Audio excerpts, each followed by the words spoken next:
Bismillahirrahmanirrahim. Assalamualaikum warahmatullahi wabarakatuh.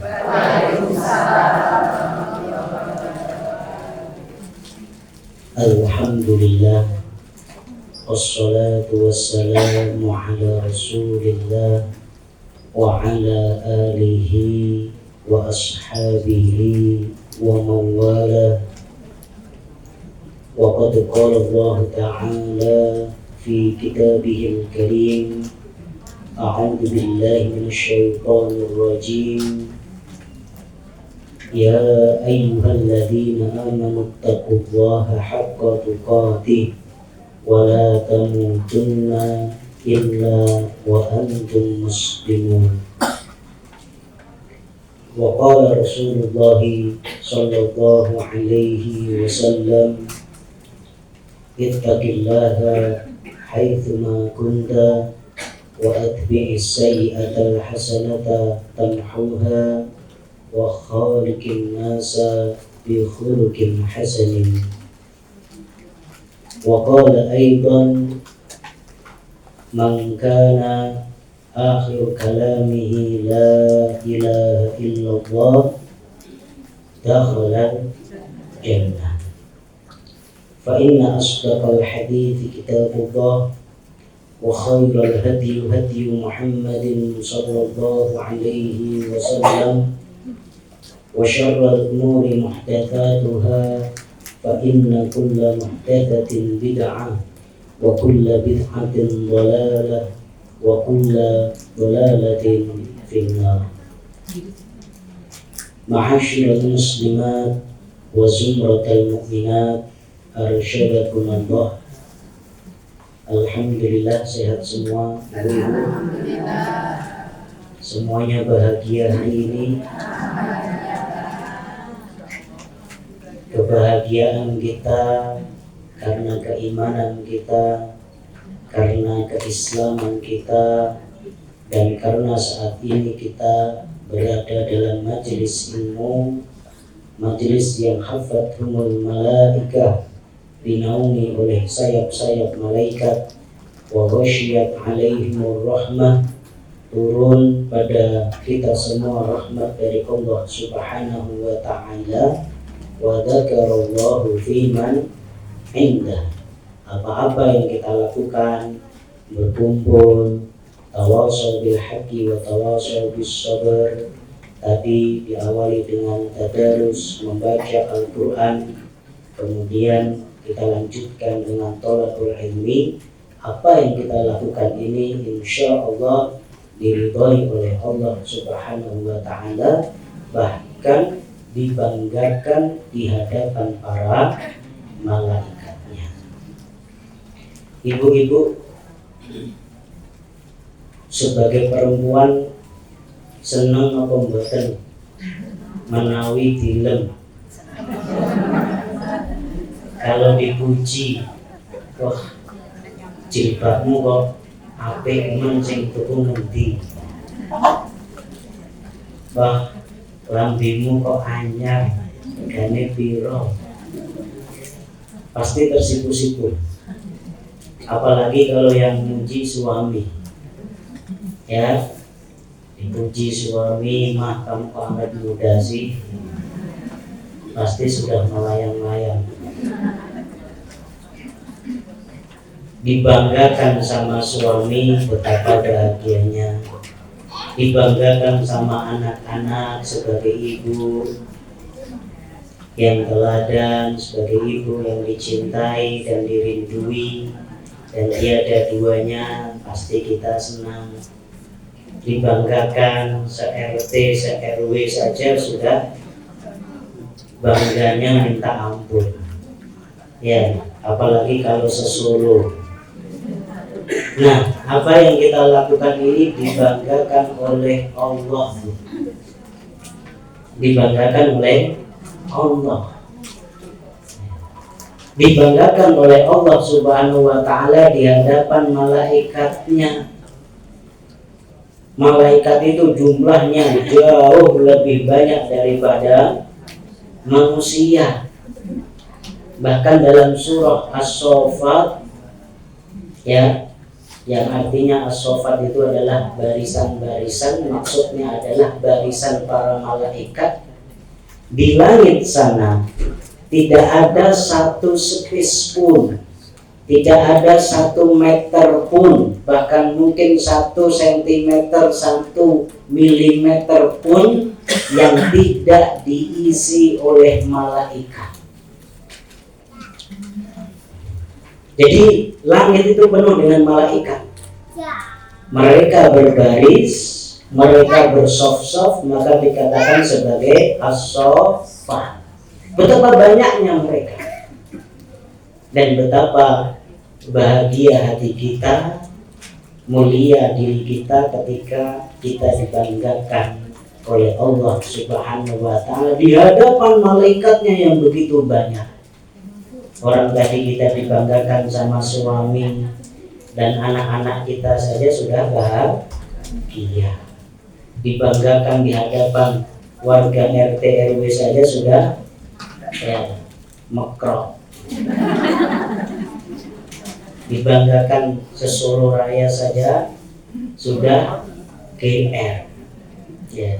Ini Masya Allah dibanggakan di hadapan malaikatnya yang jumlahnya jauh lebih banyak daripada jumlah manusia di dunia ini. Maka senang-senanglah menuntut ilmu, senang-senanglah bermajelis ilmu seperti ini, karena itu menjadi kebanggaan Allah di hadapan para malaikatnya. Salawat dan salam tak jenuh-jenuhnya kita haturkan kepada junjungan kita Nabiullah Muhammad sallallahu alaihi wasallam, qudwah kita, uswah kita, tauladan kita semua, yang telah memotivasi kita semua untuk terus thalabul ilmi, di mana thalabul ilmi adalah sebuah fardhu, sebuah kewajiban atas setiap muslim laki-laki atau muslim perempuan. Thalabul ilmi fardhatun ala kulli muslimin wa fi riwayah wa fi ala kulli muslimatin. Menuntut ilmu itu fardhu, wajib yang paling wajib, kewajiban yang tidak bisa digantikan oleh apapun, harus dilaksanakan. Ya, bagi setiap muslim, perempuan atau laki-laki. Dan alhamdulillah pada pagi hari ini kita hadir melaksanakan fardhu itu, dan yang kita pelajari adalah sesuatu yang kalau bahasa para ulama adalah la yu'dar jahlu. La yu'dar jahlu, tidak bisa dimaafkan kebodohannya. Nanti manusia kalau pas dihisab tuh, itu di hadapan Allah akan beralasan, ya Allah, orang tuaku dulu juga abangan, awam, ya, gak diajari agama dengan baik. Kemudian aku dulu sekolah juga di sekolah umum, pelajaran agamanya cuma 1 jam tiap pekan. Delalah nikah kok ya bojoku. Nanti alasan banyak kita. Nah, ada alasan-alasan yang akan diterima dan ada alasan-alasan yang tidak akan diterima. Ya, jadi ada sesuatu yang maklum minad-din bid-darurah. Sesuatu yang darurat harus tahu, nggak bisa enggak. Dan nggak bisa dimaklumi kalau nggak tahu.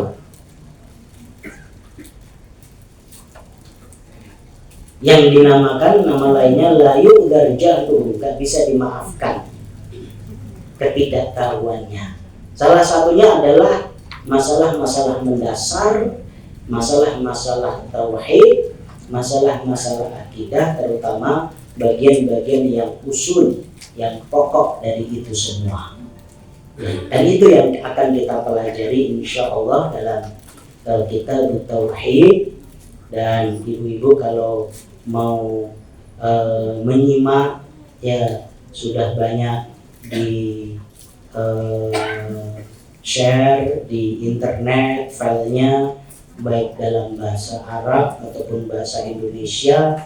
Kalau mau beli kitabnya yang print out atau dicetak juga sudah banyak dijual di toko-toko buku Kitab Tauhid. Dan pada pekan yang lalu, bulan yang lalu, kita sudah membahas muqaddimah. Awal dari muqaddimah kita baru membahas tentang basmalah.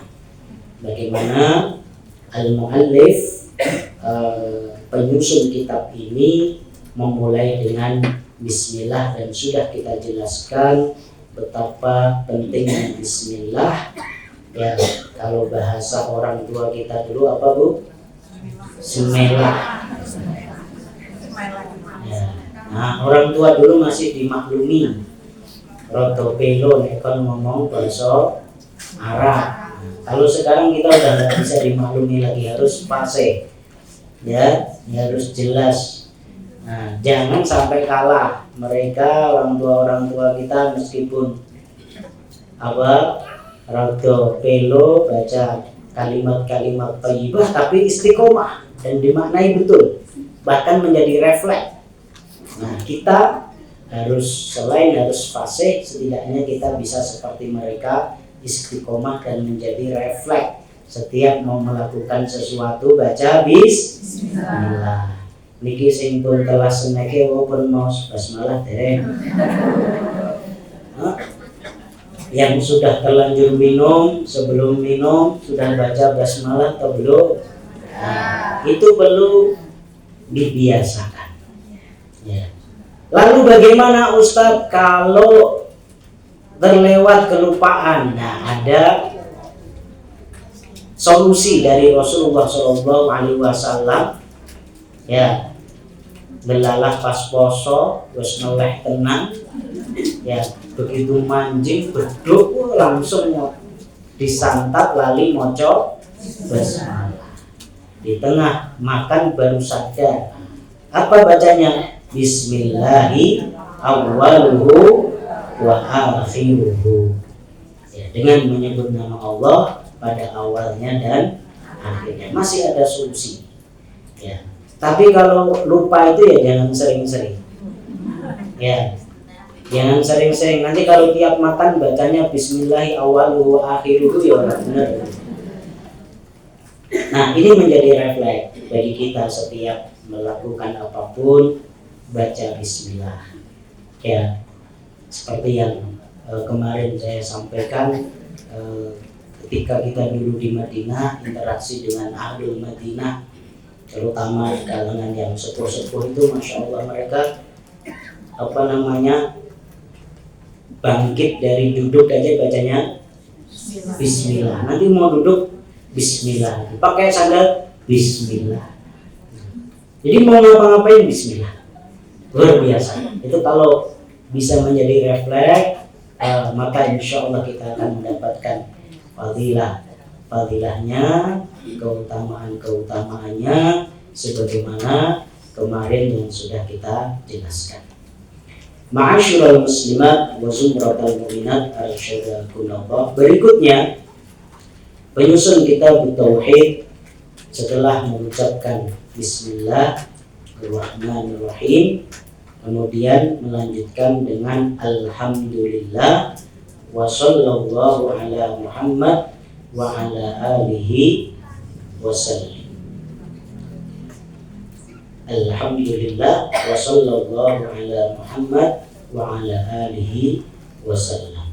Alhamdulillah, segala puji bagi Allah Subhanahu wa ta'ala. Jadi dalam memulai sesuatu, terutama dalam menyampaikan pesan, baik secara lisan atau tulisan, setelah kita mengucapkan basmalah, di antara adabnya adalah membaca Alhamdulillah. Maka di kita sudah sering mendengar kalau ada khatib berkhutbah, ya, ada ustadz ceramah, selalu dimulai dengan alhamdulillah. Ini penting. Alhamdulillah ini penting. Alhamdu maknanya adalah as-sana, pujian, dan kata-kata alhamdu ini diawali dengan al, dan alif lam di sini adalah lil istighraq. Jadi menegaskan bahwa segala puji. Ketika kita mengucapkan alhamdulillah, maka maknanya adalah segala puji bagi Allah. Ini kata-kata alhamdulillah ini dahsyat. Ada di sini yang enggak hafal alhamdulillah? Hah? Ya, orang-orang non muslim atau bahasa Qurannya orang-orang kafir, ya, atau kalau bahasa dakwahnya orang-orang yang belum Islam. Kemarin kita sempat koordinasi saat mau menyambut kedatangan Dr. Zakir Naik. Ya, nggak tahu jadi apa enggak. Nggak jadi, tapi kita usahakan lagi. Ya, waktu itu koordinasi dengan para kiai di Takmirul Islam, termasuk dengan Koh Hani Kristianto. Nah, kalau beliau punya istilah lain untuk menyebut orang-orang kafir atau orang-orang non-muslim, itu dengan orang-orang yang belum Islam. Jadi belum Islam, ya jelas, karena belum ya berarti bukan Islam, tetapi belum itu ada harapan nanti bakal masuk Islam. Nah, itu optimis dakwah. Nah, orang-orang non-Islam saja banyak yang biasa mengucapkan alhamdulillah. Ya. Jadi seperti sudah menjadi bahasa atau kalimat yang lumrah untuk diucapkan. Bahkan ada yang kalau salah langsung astagfirullah. Ya. Sampai saya kadang ketipu. Tak bilang mau alhamdulillah, muslim itu boleh tutup. Sebelumnya belum logik.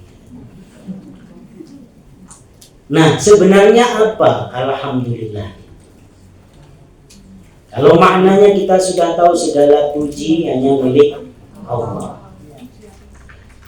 Apa kandungan, faidah, dan kedahsyatan dari alhamdulillah? Kalau bahasa trainingnya itu the power of hamdalah. Dalam alhamdulillah, ketika kita mengawali sesuatu dengan alhamdulillah atau merasakan nikmat dengan alhamdulillah, bahkan kemudian ketika kita mendapatkan sesuatu yang tidak kita sukai, kita disunahkan mengucapkan alhamdulillah ala kulli hal. Ya. Itu apa sebenarnya maksudnya? Dan ibrah yang bisa kita dapatkan, pertama, ini bentuk ketawaduan kita sebagai seorang hamba, bahwa segala kenikmatan yang ada pada diri kita, apakah itu nikmat umur, nikmat kesehatan, nikmat harta, ilmu, rumah, pakaian, kecantikan, ya, dan apapun yang ada pada diri kita, itu yang berhak untuk dipuja dan dipuji adalah Allah. Kenapa, Bu? Kenapa? Kenapa yang berhak dipuji bukan kita yang punya? Karena yang memberikan itu semua adalah Allah. Ya. Yang memberikan itu semua adalah Allah. Bukan karena kita pintar, bukan karena kita hebat, bukan karena kita pintar golek duit. Semuanya itu adalah mutlak pemberian Allah. Kalaupun memang kita pintar, kalaupun karena kita prigeng golek duit, kalaupun karena kita lahir dalam keadaan cantik, ya itu semua hanya wasilah saja. Dan itu semua tetap merupakan karunia dari Allah Ta'ala. Maka kemudian yang pantas untuk dipuji adalah Allah. Itu tahmid. Bagaimana kita mengembalikan puja dan puji syukur itu hanya kepada Allah. Ini yang pertama. Kemudian yang kedua, ya, ketika kita banyak membaca tahmid, itu sebagai bentuk afirmasi pada diri kita bahwa nikmat Allah kepada kita itu sangat banyak. Kenapa harus dibiasakan saat memulai percakapan, menyampaikan pesan baik dalam khutbah, ceramah, ya, atau bahkan saya sering dapatkan para masyayikh ketika diwawancarai, dia selalu mengucapkan hamdalah terlebih dahulu, sholawat terlebih dahulu. Kemudian ketika memulai diskusi, baca hamdalah dan sholawat. Ini luar biasa, menegaskan kepada diri kita, menyadarkan diri kita bahwa sebanyak apapun masalah yang kita hadapi, tetap lebih banyak anugerah dari Allah. Nah, seberat apapun ujian yang kita hadapi, ini kalau dilihat dari muka ibu-ibu ini termasuk kelihatan orang yang ujiannya berat. Nah, kalau sekarang enggak, karena habis ketawa. Seberat apapun ujian yang kita hadapi, dengan kita mengucapkan tahmid, kita mengafirmasi diri kita bahwasanya tetap lebih besar kenikmatan dari Allah Subhanahu wa Ta'ala. Maka Allah menegaskan wa in ta'uddu nikmatallahi la tuhsuha. Kalau kalian hitung kenikmatan Allah nggak akan mungkin bisa. Saking banyaknya. Ya, nikmat udara. Coba ibu-ibu hirup nafas panjang-panjang. Lepaskan lagi. Sekali lagi. Lepaskan lagi. Nah, itu nikmat apa? Nikmat udara, oksigen. Ya. Nanti habis dari sini panjenengan mampir ke PKU. Coba lihat itu. Pasien-pasien yang untuk bernafas harus beli oksigen. Oksigen itu satu tabung yang kecil. Berapa harganya? 50.000 kan. Habis dipakai berapa hari? 2 jam atau 3 jam lah. 50.000 habis 2 jam 3 jam. Lanjenengan ini sudah bertahun-tahun ambegan, ngabisin oksigen berapa tabung gitu, gratis. Nggak sadar kan? Sadar kalau sudah masuk PK. Oh jebule oksigen ki yo larang. Rumang samu. Itu baru nikmat udara, belum nikmat hidungnya. Hidung ini ibu-ibu sekalian Lentur Bu ya, coba dipegang mesin-mesin. Lentur kan? Coba kalau ini kaku. Dengan pas tidur, pas mengkurap lah, nyangkut atos, enak. Coba hidung ini hadapnya kemana Bu? Kok ke atas? Mana hidung yang lubangnya ngadap ke atas? Hah? Hidung ini lubangnya ngadap ke? Coba kalau ke atas. Ya, panjenengan kudanan, melebu PKU mana? Itu kalau kita gali terus menerus baru bahas hidung aja nggak habis-habis. Tuh hidung, belum telinga, belum mata, belum yang lebih mahal otak, hati dan lain sebagainya. Ya, itu kenikmatan Allah Subhanahu wa taala, maka sudah seharusnya kita itu menyadarinya bahwasanya kenikmatan Allah itu begitu banyak. Otomatis sebagai bentuk terima kasih kita kepada Allah, ya kita harus memujinya. Panjenengan kalau habis dikasih sesuatu sama orang, terima kasih. Pemenang sing kayak ya. Yang dikasihkan itu banyak harus turnuan pirang-pirang. Terima kasih berkali-kali. Nah kita ini sudah dikasih Allah banyak banget. Tadi baru bahas oksigen saja sudah habis berapa tabung kita ini.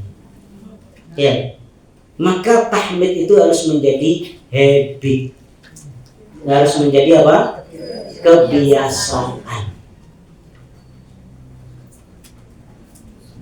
Dan yakinlah ibu-ibu, kalau tahmid kita ini sudah jadi habit, sudah jadi kebiasaan, dan kita betul-betul memaknai dan meresapinya, jenengan akan menjadi as'adul mar'ah fid dunya fil ard, menjadi perempuan yang paling bahagia di dunia. Kenapa? Urip isine mau syukur lan syukur. Terima kasih dan terima kasih. Boten wonten gresulone, boten wonten ngenese. Gak ada penyesalannya, gak ada sedihnya, karena isinya syukur. Karena kebahagiaan itu bukan melulu soal banyak atau sedikit, melimpah atau terbatas, enggak. Betapa banyak orang-orang yang kaya raya, tetapi dia tidak bisa mensyukuri kekayaannya, ya hidupnya sengsara. Karena manusia itu seperti itu, seperti yang disampaikan oleh Rasulullah, seandainya manusia itu diberi satu lembah emas, ya, satu lembah emas loh. Jangan kadang pinten kilo teman-teman.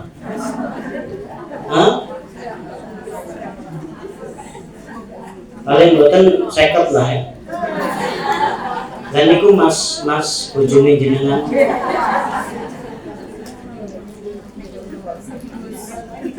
Ya, ini satu lembah, bayangkan, satu lembah. Kira-kira kalau kita dikasih emas satu lembah, ya, disuruh syukur wis rasah Rasulullah, wis rasah golek meneh, turun apa mboten? Turun sakniki. Nanti kalau sudah dikasih kurang lagi, begitu tabiat manusia. Ya, kurang terus. Jadi kurang atau tidak itu soal mindset, soal hati, soal rasa, soal pikiran kita. Kalau kita bersyukur dengan sesuatu yang kecil, yang sedikit, ya, opo anane kita terima dengan qanaah, jadi bahagia kita. Tapi kalau kita terus menerus kurang, ya, merasa kurang, punya suami, aduh, ujung yang ini toh, Punya anak, wah anakku kok jadi ini kalau ini. Punya rumah, wah rumahnya. Punya mobil masih kurang lagi. Ya. Gak puas-puas kita. Termasuk punya presiden. Ini ada nyerempet politik. Jenengan biyen ora trimo kalau Pak Harto dudukno. Setelah turun Pak Harto langsung ngomong, piye? Yang zamanku toh.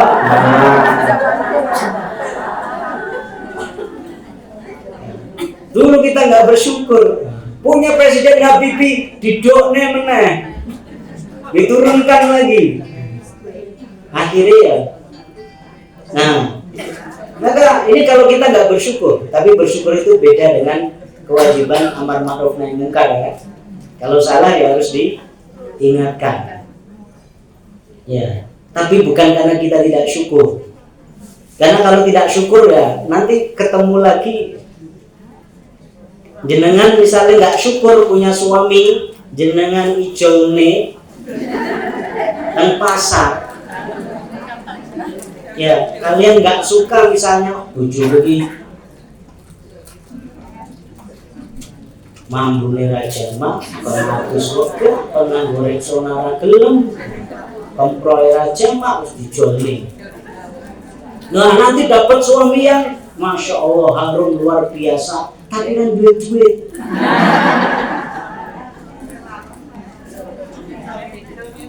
Seperti itu Bu, hidup itu seperti itu. Gak akan habisnya kalau kita gak syukur.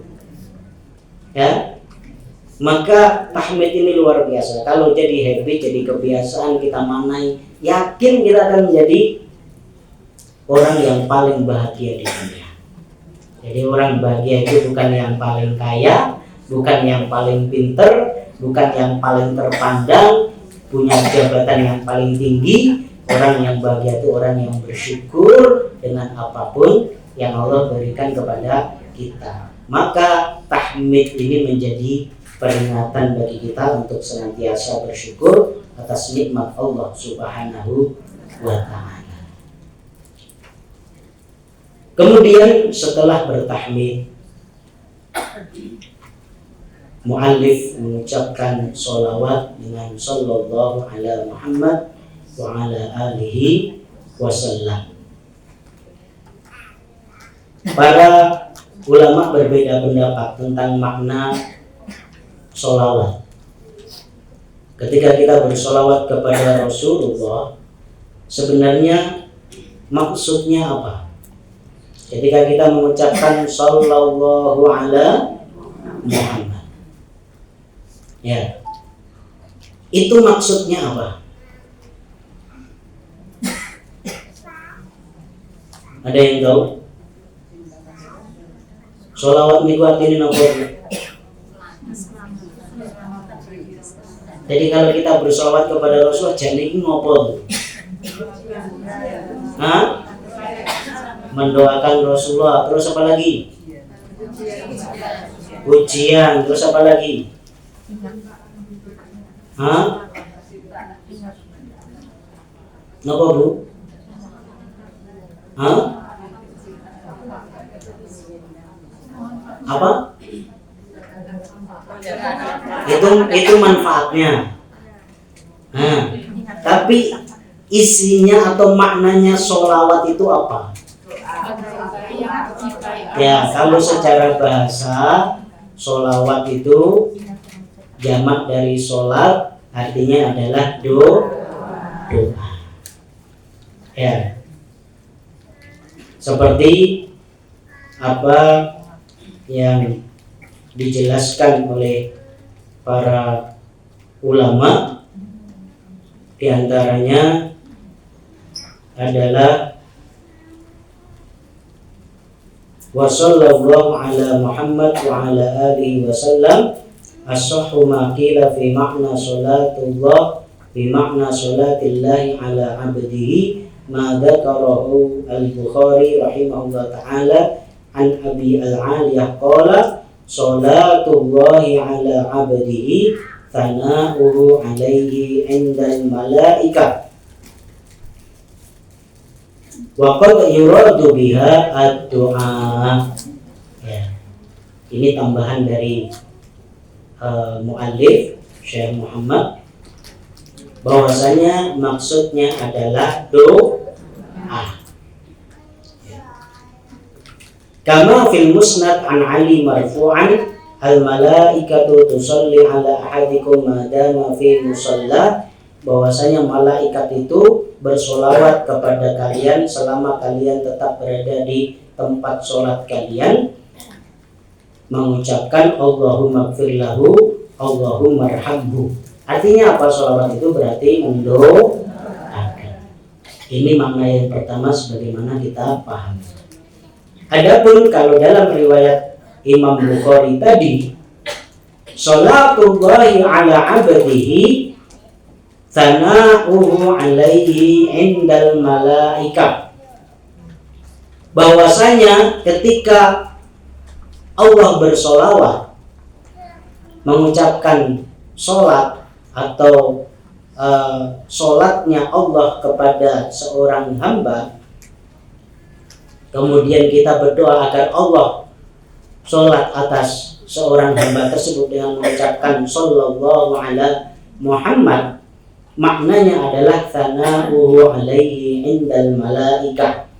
Maknanya yaitu bagaimana Allah memuji seorang hamba tersebut di hadapan malaikat. Ya, jadi tadi betul semua, masya Allah, pintar-pintar ibu-ibu di sini ya. Ya, ada yang menyebutkan doa, ada yang menyebutkan pujian, macam-macam. Ya, ternyata sesuai dengan pendapat para ulama, thana'uhu alaihi indal malaika, dan pendapat ini yang dikuatkan oleh Ibnu Qayyim rahimahullah dalam kitabnya Jala'ul Afham dan Bada'iul Fawaid. Ini ibu-ibu sekalian yang dirahmati oleh Allah Subhanahu wa taala, ketika kita berselawat kepada Rasulullah sallallahu alaihi wasallam, itu bagaimana kita berdoa agar Allah memuji Rasulullah sallallahu alaihi wasallam di hadapan para malaikat yang begitu banyak tadi. Tidak ada satu jengkal pun di langit sana yang begitu luas itu kecuali di situ ada malaikat. Nah, kemudian ketika kita berselawat, berarti bagaimana Allah memuji di hadapan malaikat yang begitu banyak itu Rasulullah sallallahu alaihi wasallam.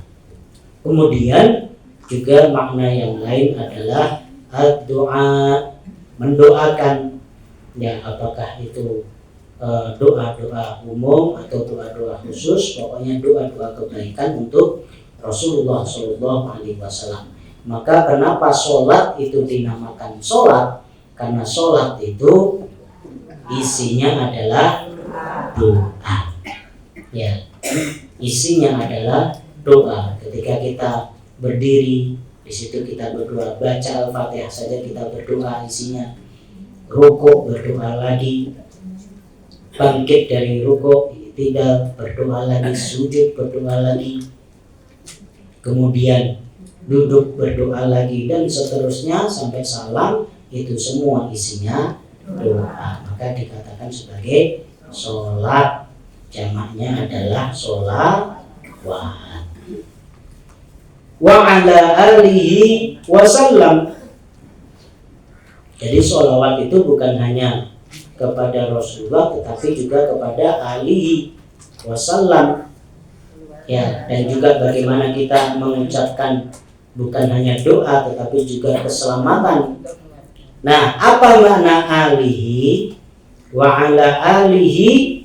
Di sini ada yang mengartikan adalah atba'uhu ala dini. Ini pendapat dari Imam Ahmad, bahwasanya makna alihi itu adalah pengikut-pengikut beliau yang istiqomah dalam agamanya. Maka ketika alihi di sini diartikan sebagai atba'uhu ala din, Ya, itu maknanya sholawat itu dan salam itu juga kita ucapkan untuk semua pengikut Rasulullah, baik sejak zaman para sahabat, ya, kemudian para tabi'in, kemudian tabi'ut tabi'in. Ya, sahabat itu definisinya apa, Bu? Ya, man laqiya Rasulullah sallallahu alaihi wasallam mu'minan wa mata 'ala dzalik. Orang-orang yang bertemu dengan Rasulullah, syaratnya ini, bertemu dengan Rasulullah dalam keadaan mukmin, wa mata 'ala dzalik, dan mati dalam keadaan mukmin. Ini 3. Bertemu Rasulullah, mukmin, dan mati dalam keadaan mukmin. Karena ada orang mukmin mati dalam keadaan mukmin tapi enggak ketemu sama Rasulullah. Siapa? Ada yang namanya Uwais Al-Qarni. Uwais Al-Qarni itu ketika Rasulullah ada di Madinah dan di Mekah, dia ada di Yaman. Tapi dia tidak bisa ke Madinah dan ke Mekah karena apa? Dia punya ibu yang lumpuh, ya, yang harus digendong kemana? Kayak lagunya Mbah Suyuk, tak gendong kemana-mana. Jadi nggak bisa ditinggalkan sama sekali. Nanti kalau ditinggal siapa yang ngurusi? Sehingga kemudian dia gagal menjadi sahabat karena memang nggak pernah ketemu Rasulullah padahal hidup sezaman dan dalam keadaan mukmin dan mati dalam keadaan mukmin. Tapi karena birrul walidainnya tadi, ya, dia mempunyai doa yang mustajab. Sampai Rasulullah mengisyaratkan nanti kalau ada orang dengan ciri-ciri ini sepeninggalku datang ke Mekah, ya, mintalah doa darinya karena dia punya doa mustajab disebabkan dari birrul walidainnya tadi. Nah, ini nggak ketemu Rasulullah, jadi nggak jadi sahabat. Ada yang ketemu Rasulullah tapi nggak beriman. Sinten? Kata Abu Jahal, Abu Lahab.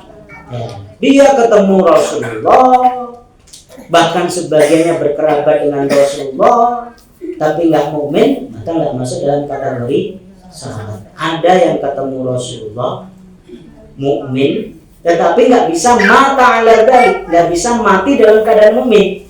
Ini juga banyak para murtadin, orang-orang yang murtad sepeninggal Rasulullah, termasuk Musailamah Al-Kadzdzab. Ya, dalam perang Yamamah itu jumlah murtadin itu banyak. Ya, mereka ini ketemu Rasulullah, pernah beriman, tetapi nggak istiqomah sampai mati. Mudah-mudahan Allah berikan keistiqomahan kita sampai mati mukmin. Ya, itu buku. Ada ketemu Rasulullah, hidup sezaman Rasulullah, itu saja nggak bisa istiqomah. Ya, maka keistiqomahannya luar biasa pentingnya. Nah, ini adalah para sahabat. Kemudian tabi'ut, ada tabi'in. Tabi'in ini adalah yang bertemu dengan sahabat. Ya. Kemudian ada tabi'ut tabi'in, adalah yang bertemu dengan tabi'in. Ya, ini generasi. Ukurannya biasanya 100 tahun atau 1 abad. Kemudian orang-orang mukmin, orang-orang soleh berikutnya termasuk sampai zaman ini juga masuk dalam kata-kata alihi menurut Imam Ahmad. Ya. Maka yashmalus sahabah wa ghairuhum minal mu'minin. Kata-kata ali ini bukan hanya ali secara bahasa artinya keluarga, ya, tetapi juga mencakup sahabat dan orang-orang mukmin setelahnya. Ya, ada juga bentuk sholawat yang lain yang dijelaskan lebih detail lagi, wa ala alihi wa ashabihi wa tabi'in ajma'in ila yaumil. Nah, itu lebih bagus, lebih jelas. Jadi dipisahkan keluarga, sahabat, kemudian orang-orang yang mengikuti Rasulullah sampai akhir zaman. Gitu juga boleh. Tetapi kalau kemudian kita hanya mengucapkan wa ala alihi, maka kata-kata ali itu bisa mencakup tidak hanya keluarga. Kalau keluarga sudah pasti, ya sudah pasti. Tentu keluarga yang mengikuti Rasulullah SAW dalam keimanan. Ya. Kemudian mencakup sahabat dan selain sahabat dari orang-orang mukmin sampai akhir zaman. Ya. Ini jamaah sekalian yang dirahmati oleh Allah Subhanahu wa taala, juga bentuk adab. Ya. Setelah kita memuji Allah, kita beradab kepada Allah, kita juga beradab kepada Rasulullah. Ini adalah implementasi dari syahadat kita. Karena syahadat kita itu ada asyhadu an la ilaha illallah wa asyhadu anna Muhammadar Rasulullah. Maka kemudian setelah kita tahmid, memuja-muji Allah, kita doakan Rasulullah. Ini juga bentuk syukur, bentuk terima kasih kita. Karena pada hakikatnya Rasulullah itu nggak butuh sholawat kita, betul nggak? Rasulullah butuh nggak? Nggak butuh. Kita sholawat nggak sholawat, Rasulullah itu sudah dijanjikan oleh Allah Subhanahu Wa Taala maqamah mahmudah, tempat yang mulia nanti di surga. Jadi Rasulullah nggak butuh sholawat kita sebenarnya, tapi sholawat itu adalah bentuk cinta kita kepada Rasulullah, bentuk terima kasih kita kepada Rasulullah yang sudah mendakwahkan Islam hingga kemudian kita manusia akhir zaman atau iran jamak tekan Solo, gitu ya. Kalau naik pesawat Jakarta Madinah itu 9 jam lebih bahkan. Apalagi kalau dari Solo bangun tidur lagi. Ya, tapi Masya Allah berkat kerja keras Rasulullah kita dapat hidayah iman, kita dapat hidayah Islam. Maka pantas kalau kita berterima kasih. Dan begitulah kita itu kalau terima kasih sama orang, ini jadi kebiasaan. Ya, kalau kita dikasih sesuatu sama orang, balas, kasih hadiah yang lain atau sesuatu yang lain. Kalau tidak bisa, ya bahwa suka banget ya. Warnanya opo, mati keguyu, ya, mau mati guang, maneman. Ya, apa balasan kita? Selain memuji, kita mendoakan. Itu balasan, dan itu adalah sebaik-baik balasan dibandingkan balasan materi. Ini apabila syadakumullah, ibu-ibu sekalian yang dirahmati oleh Allah Subhanahu wa taala, ketika kita bersolawat kepada Rasulullah itu bentuk terima kasih dan bentuk cinta. Kemudian fadilah dari sholawat ini luar biasa. Ya. Luar biasa. Allah Subhanahu wa taala menegaskan innallaha wa malaikatahu yusholluna 'alan nabi ya ayyuhalladzina amanu shollu 'alaihi wa sallimu taslima. Sesungguhnya Allah dan malaikatnya itu sholawat kepada kanjeng Nabi. Maka kemudian kita orang-orang beriman diperintahkan untuk bersolawat juga dan mengucapkan salam kepada kanjeng Nabi. Ini satu-satunya perintah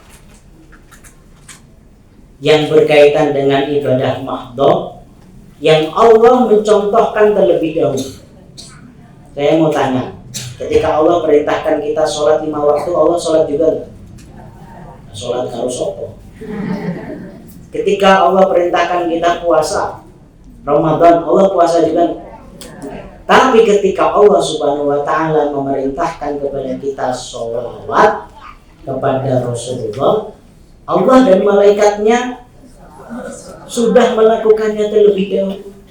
Maka ayatnya innallaha wa malaikatahu yusholluna 'alan nabi. Setelah itu baru ya ayyuhalladzina amanu shollu 'alaihi wa sallimu taslima. Ini perintah yang penting. Maka sholawat ini harus jadi habit dan harus jadi kebiasaan kita. Ya, banyak sholawat. Ini penting. Kemudian dalam hadis riwayat Imam Muslim, Rasulullah Shallallahu Alaihi Wasallam bersabda, "Man shalla alayya sholatan wahidatan, sallallahu alaihi biha ashra." Barang siapa yang bersolawat kepadaku satu kali, maka Allah Subhanahu Wa Taala akan membalas solawat tersebut 10. Kita sholawat sekali, dibalas sholawat oleh Allah, Bu. Jadi yang membalas sholawat kita itu bukan sekedar Rasulullah. Dalam riwayat yang lain disebutkan bahwasanya kalau kita sholawat kepada Rasulullah, itu Allah Subhanahu Wa Taala akan mengembalikan ruh beliau ke jasad beliau untuk bisa membalas sholawat kita. Ada riwayat seperti itu. Tapi ternyata yang membalas sholawat tadi bukan hanya Rasulullah, tetapi levelnya lebih tinggi, yaitu Allah. Dan bukan hanya sekali, tetapi 10 kali. Maka sebenarnya sholawat itu bukan kebutuhan Rasulullah, tetapi kebutuhan kita. Bukan hanya sekedar bentuk terima kasih dan bentuk cinta, tetapi juga merupakan sarana untuk mendapatkan pahala yang banyak. Itu ibu-ibu sekalian, maka sholawat ini harus menjadi kebiasaan. Selain tahmid, kita bersolawat kepada Rasulullah, dan sholawat kita harus penuh dengan pemaknaan. Ya, kemudian juga harus dipastikan sholawat-sholawat itu adalah kalimat-kalimatnya tidak ada yang berlebihan. Sholawat itu sebenarnya kalimatnya bebas. Ya, maka tadi ada yang macam ini, macam itu. Ya, ada yang wa ala alihi wasallam, ada yang wa ala alihi wa ashabihi wa tabi'in ajma'in. Monggo. Tetapi pastikan tidak ada kalimat-kalimat yang berlebihan. Karena ada beberapa sholawat yang kemudian kalimat-kalimatnya berlebihan, maunya memuji Rasulullah, tetapi justru menempatkan Rasulullah pada maqamul uluhiyah, pada posisi ketuhanan, di mana Rasulullah tidak bisa melakukannya. Yang hanya bisa melakukannya adalah Allah. Nah, ini hulu, berlebih-lebihan. Ya, padahal Rasulullah sendiri menegaskan, la tatruni, janganlah kalian berlebih-lebihan dalam memuliakanku. Sebagaimana ahlul kitab itu berlebih-lebihan dalam memuliakan Isa. Isa itu nabi, dianggap sebagai Tuhan kalau orang Nasrani. Sebagaimana orang-orang Yahudi berlebih-lebihan dalam memuliakan Uzair. Ya, sampai dikatakan Uzair itu adalah anak Allah. Karepe ape. Karepe apa mboten baik, tapi itu berlebih-lebihan, dan yang semua yang berlebih-lebihan itu menjadi tidak baik. Begitu juga sholawat kepada Rasulullah, jangan berlebih-lebihan, jangan pakai kalimat-kalimat yang justru malah bertentangan dengan apa yang diinginkan Rasulullah. Maka dalam syahadat kita, ya, ketika kita bersyahadat wa asyhadu anna Muhammadan abduhu wa rasuluhu, kata-kata Rasul dan Abdun itu disebut bersamaan. Ini merupakan sebuah sikap wasatiyah, pertengahan. Di satu sisi kita sadar Rasulullah itu adalah utusan Allah, berarti mulia banget. Manusia jadi utusan Allah, berarti mulia banget. Tapi di sisi lain tetap abdun, hamba. Namanya hamba ya jangan ditempatkan pada makom selain hamba, apalagi makom sebagai Tuhan. Bisa ini, bisa itu yang berada di luar kemampuan Rasulullah SAW. Hati-hati. Ya, maka paling aman kita kalau mau sholawat ya dengan kalimat-kalimat yang standar saja, atau kemudian kalau mau panjang ada riwayat yaitu sholawat Ibrahimiyah. Kenapa itu sholawat Ibrahimiyah? Yang kita baca saat tahiyat. Nah, itu maksud. Ya, kalau takut Ustaz ini sholawatnya bener nggak? Ada sholawat macam-macam, ya banyak ya sholawat macam-macam itu. Saya nggak usah nyebut namanya. Ya, kalau kita takut jangan-jangan ada kalimat yang nggak pas, ada kalimat-kalimat yang berlebihan, pakai sholawat biasa saja atau sholawat Ibrahimiyah. Ya, insya Allah itu lebih selamat. Demikian Ibu sekalian yang dirahmati oleh Allah Subhanahu wa Ta'ala yang bisa kita sampaikan, mudah-mudahan bermanfaat. Kita akhiri dengan kafaratul majlis. Subhanallahumma wa bihamdika asyhadu an la ilaha illa anta astaghfiruka wa atubu ilaik. Ibu-ibu, sebelum kita tutup ya, ada sedikit mohon izin kepada panitia, ada sedikit iklan ya. Sudah dibuka penerimaan mahasantri baru Ma'had Abu Bakar As-Siddiq. Kepada Allah, beberapa bulan yang lalu kami diamanai untuk menjadi mudir Ma'had Abu Bakar As-Siddiq UMS. Ini bisa disampaikan kepada putri-putri, putra-putra, ibu-ibu sekalian ya.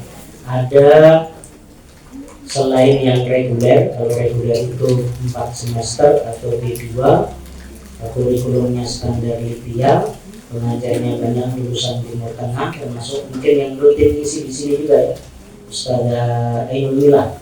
Nah, kemudian ini program integrasi bisa melanjutkan konversi di ilmu Quran dan tafsir FAI UMS. Nah, ini juga ada program yang lain untuk ibu-ibu yang sudah sepuh, ada kursus offline dan online. Ya, jadi ada kursus bahasa Arab singkat pakai buku Al-Arabiyah Baina Yadai, bisa online ataupun offline. Ada juga nahwu syarah praktis dan kajian kitab turoth. Ya, kemarin kita bahkan yang reguler itu ada bapak-bapak pensiunan Pemda Purwodadi. Dari Purwodadi sana sudah beruban rambutnya. Saya itu heran setiap kajian sama mahasiswa-mahasiswi, kok ada bapak-bapak, ini dosen kok saya nggak kenal atau orang mana. Kemarin baru sempat ngobrol, ternyata mahasiswa. Ya, beliau dari Purwodadi sudah pensiun tapi semangat belajar bahasa Arab, semangat belajar Islam, datang dan tiap pagi datang. Masya Allah, ikut sama mas-mas mahasiswa-mahasiswa yang masih muda itu. Nah, itu kalau panjangan mau kayak gitu juga nggak apa-apa. Ya, bangan nganggur yang rumah, tengok-tengok, ya nggak ada manfaatnya. Nah, boleh ikut kuliah, atau kalaupun nggak mau Ustaz, malu atau pengen yang fleksibel saja, nah bisa ikut program kursus online atau offline ya, nanti waktunya fleksibel. Demikian aku lantas mau bila bisa bilhaq fastabiqul khairat nasrul minallah wa fathun qarib wa basyiril mu'minin. Wassalamualaikum warahmatullahi wabarakatuh.